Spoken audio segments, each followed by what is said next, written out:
So this summer I was researching kind of a marginalized character in Roman history.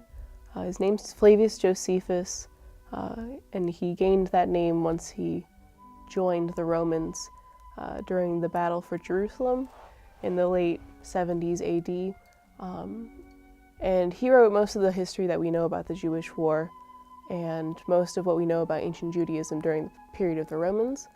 But since most of that has been already covered, I was specifically examining his relationship to the physical city of Rome.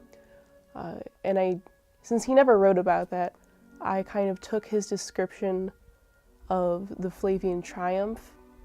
It's a parade after generals win a war against an outside enemy. And he describes the Flavian triumph and the way in which he focuses his attention on specific details from the triumph, specifically on like scenes from the Jewish war and spoils from the Temple of Jerusalem, which was destroyed during the sack.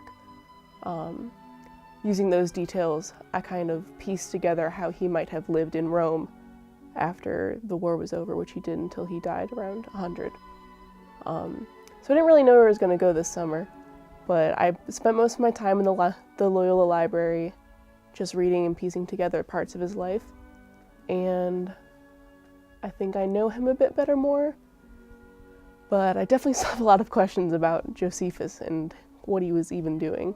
I've researched Josephus in the past for different classes and just for fun, but I never really read what he wrote, so taking such a close look at specific pieces of his writings really made me appreciate even just having the account, because there are so many things lost from antiquity that I was just like, wow, we have like so much work from this one person, and if he hadn't like turncoated to the Romans, we would have nothing from him.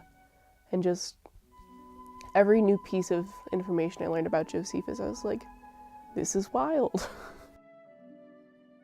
Well, I knew students in the past who have done a summer research fellowship, so I knew that it was definitely possible. I just had to find a topic that I wanted to work on, and then once I had a topic, the more difficult part was finding a professor who A, had experience in the field, and B, was willing to work with me all summer. But thankfully, my advisor for classics, Dr. Joseph Walsh, was like, let's do it, because he's got some Eastern Roman experience, and we work well together. So once I found a professor, I just had to draft proposals, which is especially difficult because I was in Rome abroad for the semester, so it was hard to hound Dr. Walsh to get him to look at my drafts, but once we got past that, relatively easy once you figure it out. Well, since I guess I can't say Josephus, because I'd be a little cheeky, Dr. Walsh definitely helped me out over the summer. We met a couple times because we were both in the city, and he helped point me towards ways of looking at things.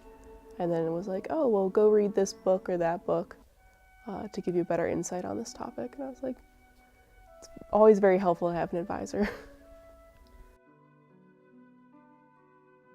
So I'm planning on going to grad school to become an ancient history professor.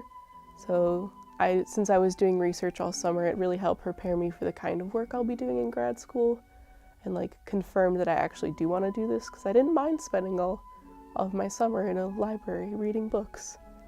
And it really just helped me with my discipline and my like time management skills, as we all need work on. If you have a passion and you want to research something or just explore something that you wouldn't really get the chance to do so in class, either because your professor doesn't want you to or just the class isn't there, if you have the passion for it, you should really apply to get a grant from the summer studies program so that you can explore something new and like gain new insights.